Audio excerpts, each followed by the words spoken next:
That picture was taken the day I met the love of my life. I was living in Hawaii, but I was born and raised in California. And I've had a blessed life. I feel so lucky to be here as well. And I'm here with some really special people too. Roman, my co-founder and the chief resonator in my company, and Margot behind him. She invested in me and didn't even know what I was doing. Really. She sat across from me one day, the day she met me, and she said, "I'm going to invest in you." It's like, wow, you don't even know what I'm doing. So, I guess the best way to start is the day my life changed. I was 19, and I was invited to Hawaii to see some new technology. And I wanted to be an inventor my whole life. I told my mom ever since I was little that I wanted to invent things when I grew up.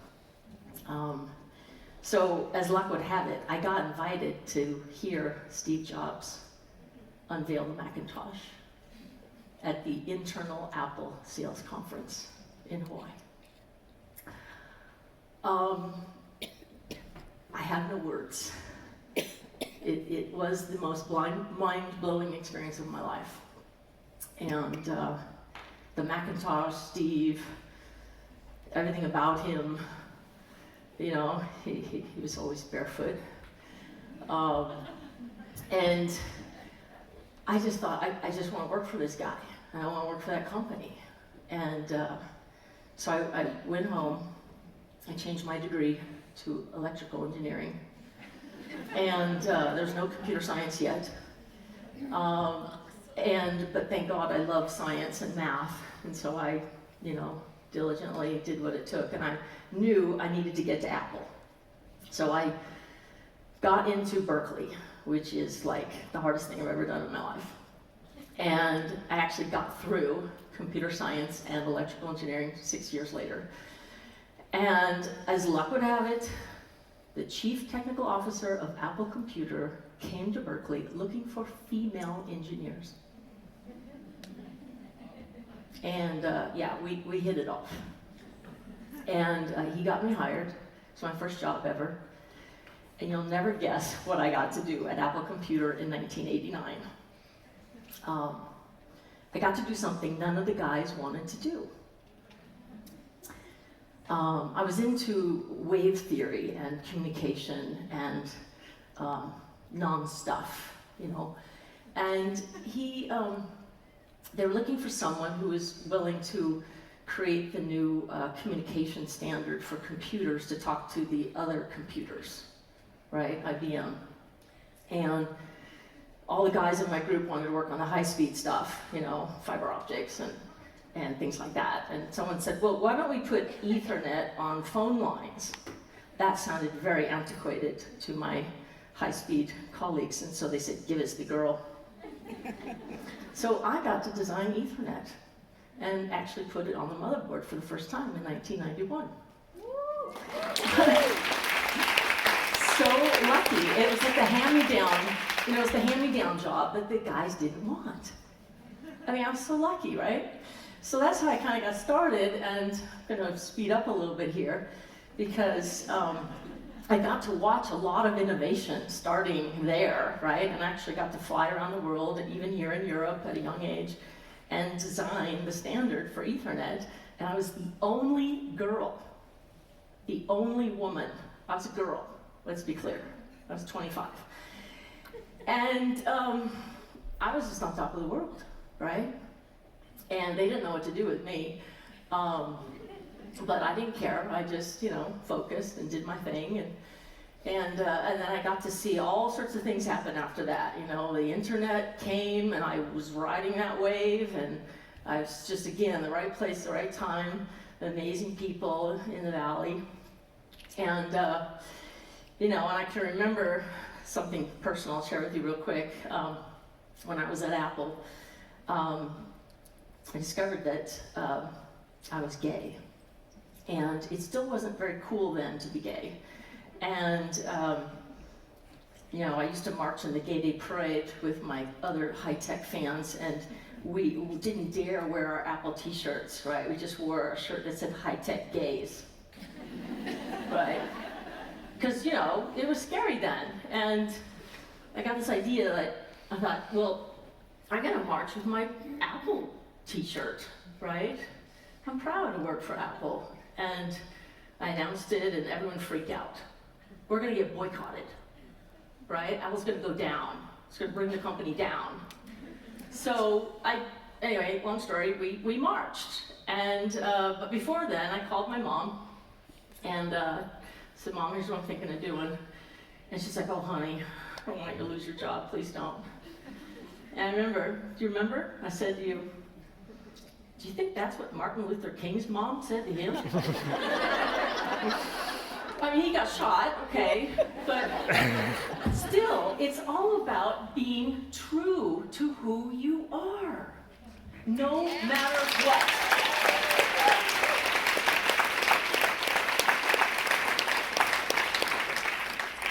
And that's what Steve stood for, and that's what Apple actually still stands for, right? It's being true to who you are, right? Even the crazy ones, the ones who are crazy enough to think they can change the world, usually do. And I can remember growing up, my mom actually thought I was retarded because I was so different. And people still think I'm crazy. But you know what? They used to think Steve was crazy too, until he wasn't. Because he could see the future. And this is what started to happen to me. I started meditating like he did. I started getting quiet. I started going in instead of out. And then something changed. It didn't happen overnight, but it was big. And, starting with falling in love. That'll change you. You become your true self. When you fall in love, you become the best version of yourself. And so what happened on my journey here to Switzerland is, I don't speak German yet. It's coming. It's hard. But the other, there's the part of me that wants to, and someday I hope to share all this in German, or Swiss German. But today it's still in English. So anyway, I'm here, right, and meditating now a lot more and getting quiet again, and just all of a sudden I received an idea that gave me goosebumps. And it's just so perfect that you opened this with the fact that you got goosebumps, because when you feel goosebumps, that's the truth. That's when you're actually resonating with the highest truth and the highest value of who you are. Right? So next time you get goosebumps, that's big. And that's actually one of my inventions, is to measure it. Because the greatest innovation that's happening right now has nothing to do with technology. It has to do with humanity. Humanity is going through a phenomenal change right now, and it's good. And I can tell you, because I can see the future, it's win-win. Whenever win-win comes in, everything else becomes obsolete. You cannot compete with it. And so now we have this, this invention of the blockchain came. It really only got my attention a couple of years ago. I was like, oh my goodness, this is big. This is bigger than the internet. Why? Why is it so big? It brings the power home. It brings the value home to each of us. It takes the middleman out. And now there's a way to take anything and store it in a digital non-thing and transfer it directly to anyone in the world with nobody in between. Do you know how empowering that is? It's extremely empowering. And that's when I realized, oh my God, I've got to get on this tidal wave, right? So start meditating again, get quiet, go in, and all of a sudden, you can actually look on my website and find the story. It's called rogerthat.world. I've got the story of how it all came. So I don't have time right now to tell you, but I got goosebumps when it came. And it's about, how do you know when someone's in the flow? When someone is in the zone, like Roger Federer, right? What makes him so valuable? Why is he the most valuable athlete in the world? I mean, he's not just a Swiss treasure, he's a world treasure. Why does everyone love him so much, right? Why does everyone love Steve so much? What makes people valuable? Well, I figured out the value, it's not in the stuff, it's not in the things, it's in you. We are the value. We just have to figure out how to mine it, right? And the best way to get that is to get into the flow. Literally the flow, your life force. And when you get there, you get goosebumps. You do.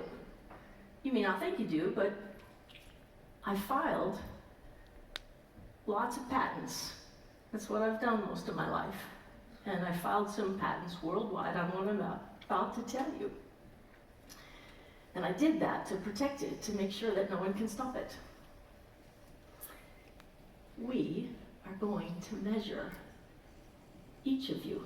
It might be a necklace, it might be a ring, it might be in a watch, it might be in your clothes.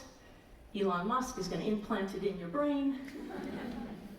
You're going to get to measure yourself when you're being more true to yourself or not. So you can calibrate and cultivate the best version of you. In every single person, there's a Roger Federer or a Steve Jobs. You were born to do something of value. And until you figure it out, you might not be very happy. No one can make you happy. It's an inside job. And so I thought this is a great gift to the world, to help everyone figure out, when am I being true to me and when am I not? And you know what? Like the ladies who spoke before me, you're going to know exactly who to invest in. Because the people who are flowing when they're talking about what they love to do and what they believe in, they're going to make it happen. They've got power, they've got value. It's going to happen. And they're going to literally be glowing. So you won't be thinking through, well, is this right? Is this wrong? You're just going to have this knowing. And that's what happened to me. I just got this knowing. And that's like really weird for an engineer to say. Right? Engineers are thinkers. But I'm kind of like a physicist who became more of a metaphysicist, right? Or a blending of the two. Because I realized the things that are the most valuable aren't things anymore. Everyone wants to be happy. Everyone wants to feel their potential and realize who they are and what they came here to do. Everyone wants that, right?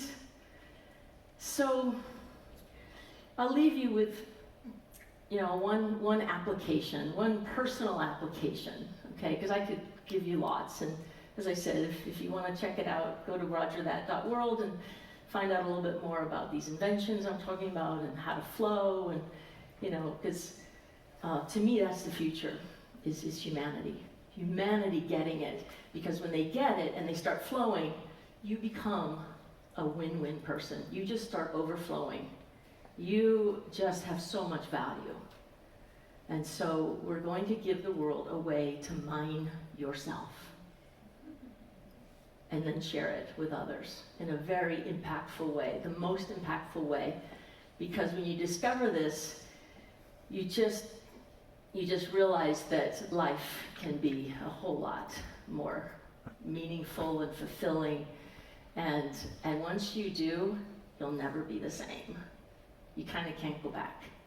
So anyway, to finish up, at the beginning of March, right, when it seemed like all hell broke loose on the planet, I was a little concerned because my mom lives in Mexico and she lives alone.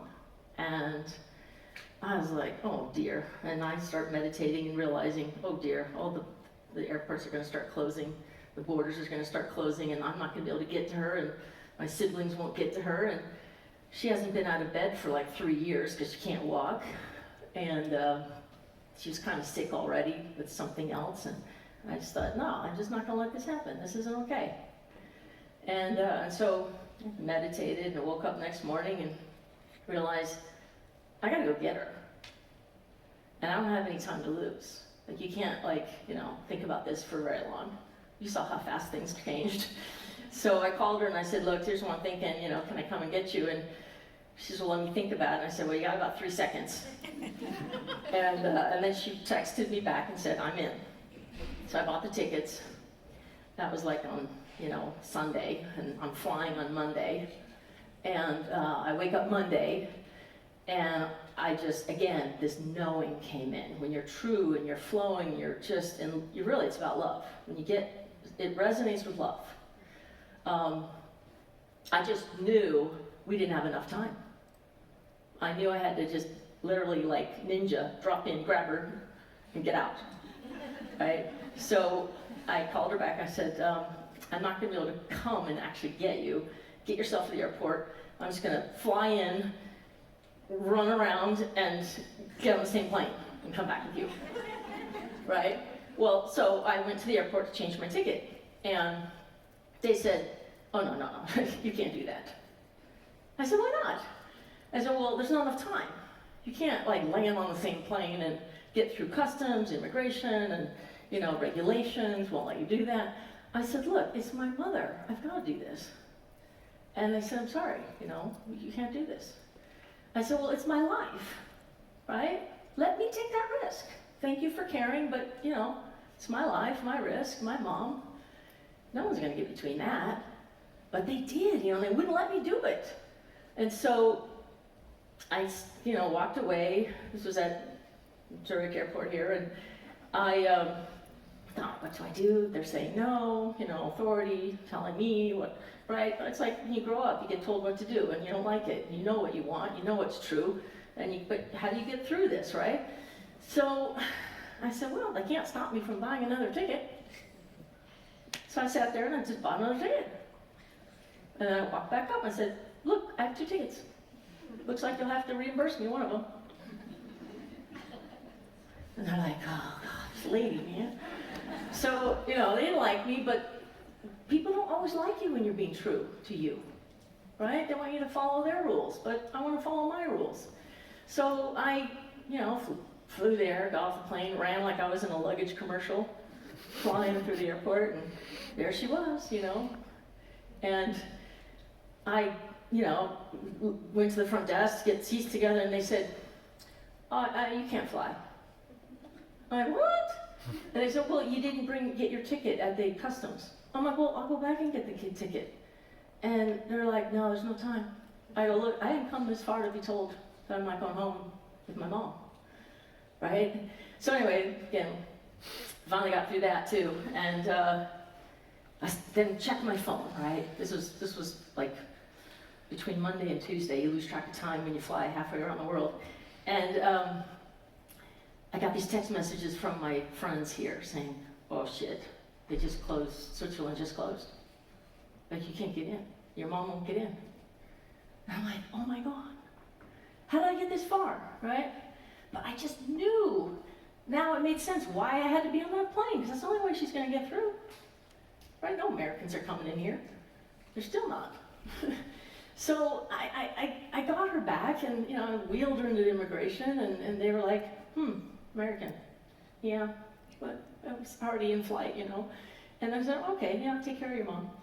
So I've had her here since March, and haven't been able to get her back, and I thought, well, let's make the most of it, right? And I said, what do you want to do, Mom? And she said, well, I'd really love to dance again.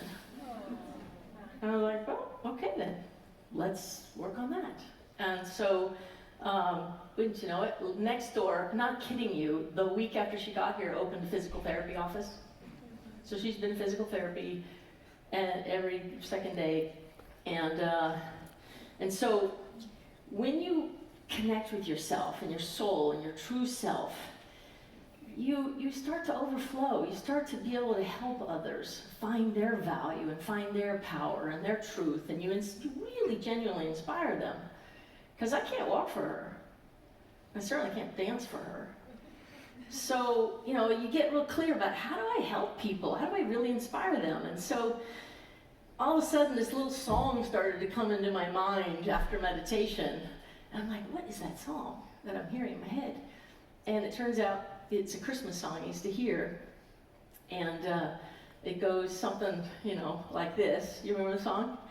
It says, put one foot in front of the other, and soon you'll be walking across the floor toward me. Put one foot in front of the other, and soon you'll be walking out the door.